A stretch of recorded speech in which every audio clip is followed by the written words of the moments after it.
Alors on va ouvrir cette table ronde avec vous.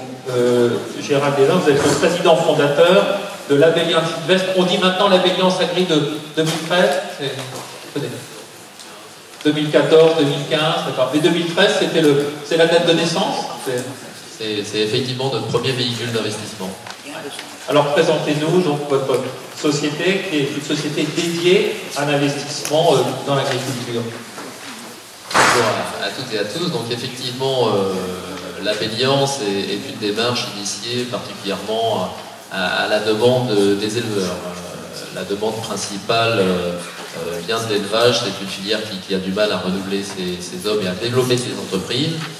Et nous avons, avec Xavier Gibu, créé cette société en 2012 pour répondre à cette problématique dans toutes les filières d'élevage, ovin à l'origine, puisque c'est, il faut le souligner, la filière ovine qui était très demandeuse, mais progressivement les autres filières d'élevage, bovin-lait, porcin et viticulture.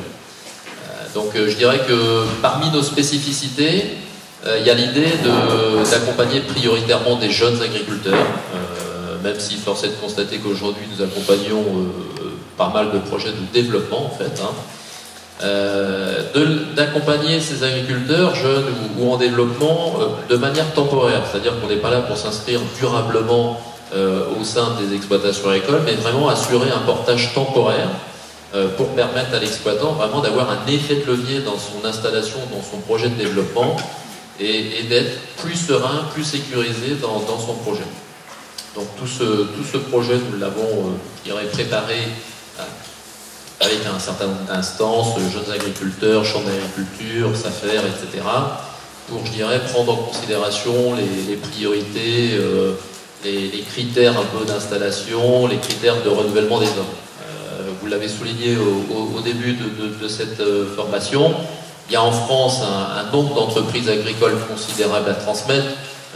L'exposé qui a été fait en introduction sur la viticulture, on le retrouve dans toutes les régions et dans toutes les filières françaises. Il y a grosso modo plus de la moitié des entreprises agricoles qui vont changer de main dans les 10 ans à venir. Ça représente un nombre d'entreprises considérable et la viticulture de la région centre en est, je dirais, ni plus ni moins qu'un exemple parmi d'autres, mais on ferait la même chose avec les producteurs de bovin-lait, on aurait grosso modo les mêmes statistiques. Donc l'enjeu il est énorme.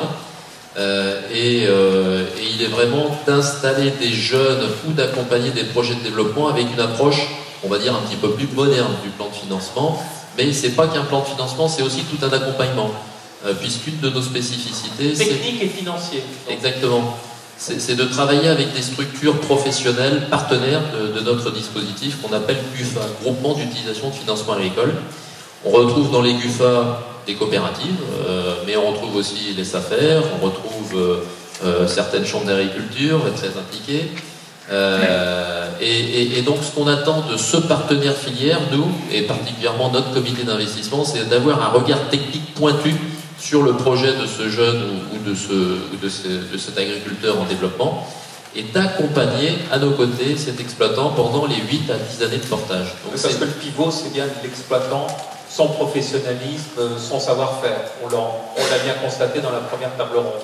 Il n'y a pas de débat là-dessus, qu'on soit en élevage ou en viticulture, le plus important c'est le projet. Le projet, c'est avant tout un porteur de projet, homme ou femme, plusieurs hommes et femmes, et c'est la vision de ces porteurs de projet. Leur projet c'est quoi? Ça peut être de faire de la production, si on est en viticulture, on l'a peu évoqué jusqu'à présent, mais on peut imaginer qu'un viticulteur se concentre sur le volet production et délègue le volet vinification et commercialisation à une coopérative. Je pense que ça va être développé sans doute par certains intervenants à venir. Mais pour rester dans la viticulture, on peut aussi avoir un viticulteur qui souhaite aller très loin et dont la valeur ajoutée sera peut-être même plutôt une valeur commerciale. Mais je dirais que les deux modèles ont vocation à être légitimes et à être accompagnés. Et ce qu'il faut avant tout, c'est partager la vision de ce jeune ou de ce porteur de projet pour voir un petit peu le caractère raisonnable, réaliste de la faisabilité de ce projet. Votre activité est récente en fait, Gérald Desvins, et c'est vrai que c'est un peu nouveau, un peu une révolution culturelle, l'arrivée d'investisseurs, l'injection de fonds propres, effectivement, dans ce domaine. Avez-vous été bien accueilli? Écoutez, je pense qu'on a fait un gros travail d'explication qui qui a facilité la compréhension. Aujourd'hui, on travaille avec beaucoup de coopératives, par exemple, notamment dans le domaine viticole. Alors encore peu dans la vallée de la Loire, mais pas mal dans le sud-ouest, pas mal également dans le Bordelais ou en Languedoc-Roussillon. Donc ça, c'est pour le volet coopératif, mais on travaille aussi avec des opérateurs privés dans le domaine viticole, des opérateurs relativement importants qui ont aussi des stratégies de développement importantes, mais on travaille aussi dans d'autres filières. L'arboriculture, par exemple, on accompagne des arboriculteurs qui sont juste à côté d'ici, du côté de Sablé, et donc il y a des besoins dans toutes les filières. Alors il est vrai que la viticulture est une filière où on n'imaginait pas avoir autant de projets, mais la viticulture est une filière où les acteurs, les opérateurs que vous êtes tous sont peut-être un petit peu plus ouverts à ces approches plus innovantes, sans doute pour deux raisons. D'abord parce qu'il y a un niveau d'investissement moyen qui peut être élevé, et il y a une approche commerciale qui fait que l'opérateur, le viticulteur est peut-être plus ouvert que l'éleveur, même si les problématiques d'investissement sont quand même très voisines, hein. On travaille sur des projets laits où il y a 2 millions d'euros d'investissement, c'est un projet lourd où il faut se poser la question de la valorisation, etc. Donc les problématiques, je dirais, de mon point de vue, sont assez voisines. Mais il est vrai qu'en viticulture, il y a une ouverture d'esprit, peut-être plus ancienne, parce qu'il y a des investisseurs aussi qui viennent historiquement depuis plus longtemps dans le monde viticole, donc il y a, je dirais, une habitude qui a été historiquement plus ancrée. Vous avez évoqué le délai de portage assez court. On a bien entendu au cours de la première table ronde que le retour sur investissement peut prendre du temps. Comment effectivement donc conjuguer tout cela et au-delà d'éviter toutes les dérives? Vous savez que les fonds d'investissement sont toujours suspectés de tous les maux, de spéculation, d'impatience, etc. Alors, vous avez eu des propos un temps rassurants sur les partenaires également sur lesquels vous vous appuyez. Donc, comment rassurer tout le monde? Alors, notre durée habituelle de portage est d'une durée minimale de 8 ans, ce qui est quand même pour du fonds propre assez long. Dans les autres secteurs d'activité économique, on parle généralement de durée de portage de 5, 6, 7 ans. Donc nous, le minimum, on l'a monté à 8 ans, effectivement, c'est plutôt plus long que la moyenne. Et on a mis une barre à 10 ans, a priori, pour ce qui est du volet capital d'exploitation. Je ne suis pas rentré trop dans le détail à ce stade, je n'ai pas dissocié capital d'exploitation et foncier. Je dirais qu'aujourd'hui, on intervient principalement en capital d'exploitation parce que la création de valeur, qu'on soit en viticulture ou dans d'autres filières agricoles, elle se fait avant tout sur le capital d'exploitation. Le foncier, bon, on peut spéculer entre guillemets sur le foncier en ayant une stratégie d'investissement à très long terme, mais la vraie création d'activité, la vraie création de revenus, la vraie création d'emplois, elle se fait sur l'outil de production et de commercialisation, en viticulture comme ailleurs. Et donc 8 à 10 ans de délai de portage, pour du fonds propre sur du capital d'exploitation, c'est quand même assez long. Ça permet normalement à l'exploitant, qu'il soit JA ou pas JA, de digérer aussi toute la phase d'endettement, puisqu'on n'a pas vocation à remplacer le volet dette, on a vocation à conforter le volet endettement. En général, on apporte des capitaux qui représentent environ 20% du plan de financement, le reste étant constitué de l'apport de l'exploitant, pour à peu près le même montant, mais surtout d'endettement traditionnel, prêt JA si c'est un JA, prêt traditionnel si c'est pas un JA. Et donc normalement au bout de 8 à 10 ans, l'exploitant a déjà remboursé, on va dire approximativement les 2 tiers de son endettement initial. Donc ça lui permet vraiment de passer, en fait, notre apport va permettre à cet exploitant de passer les premières années qui sont clairement les plus dures, les plus risquées. Pourquoi? Parce que, surtout si c'est une installation, il découvre l'exploitation, même si le cédant est là aux côtés, ce sont ces années-là qui sont les plus aléatoires évidemment. Et c'est pendant ces années-là que tous les partenaires vont être confortés par cette entreprise qui aura un haut de bilan plus fort et donc une trésorerie structurellement plus forte que l'exploitant qui n'a quasiment que de la dette dans son plan de financement. On aime bien les circuits courts en agriculture, de plus en plus.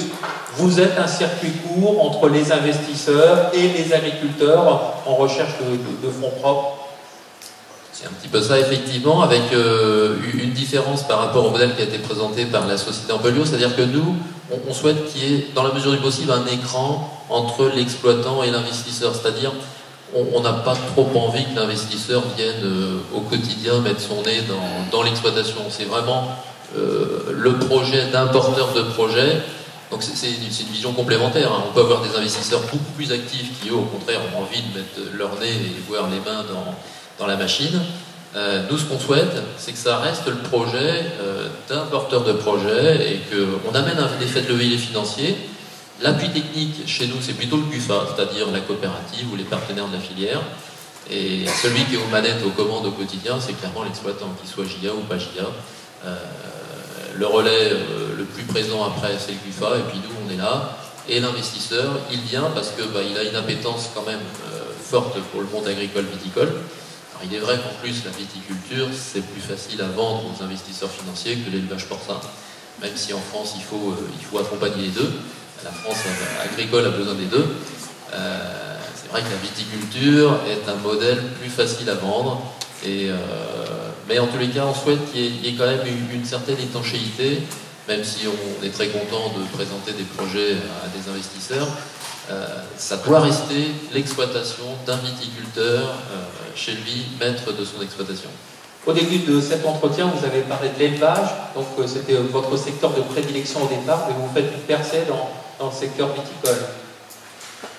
Aujourd'hui, clairement, en plus je parle devant un membre de notre comité d'investissement, donc clairement aujourd'hui nos thématiques sont viticoles, mais ça c'est la remontée des demandes. Hein. Effectivement, on perd beaucoup en viticulture sur des projets de plus en plus importants. Donc on reste, je dirais, très ouvert à l'idée d'accompagner des jeunes. Et comme ça a été souligné précédemment, clairement vous avez la chance en Vallée de la Loire d'avoir un territoire avec un potentiel très important, avec des terres à des prix raisonnables, c'est quand même important. Une matière à travailler qui permet de vraiment lancer des circuits de commercialisation et d'avoir des modèles qui soient viables, je dirais, peut-être plus facilement qu'ailleurs, évidemment. Quand vous avez un hectare en Champagne qui a un prix beaucoup plus élevé, le modèle est déjà plus difficile. Donc là, vous avez un potentiel fort. Et donc, force est de constater que nous, en tous les cas, on est très sollicités par le monde viticole. À la fois sur des projets d'installation, des projets de développement, voire des gros projets de développement. Donc il y a effectivement aujourd'hui une part significative de nos activités dans ce secteur.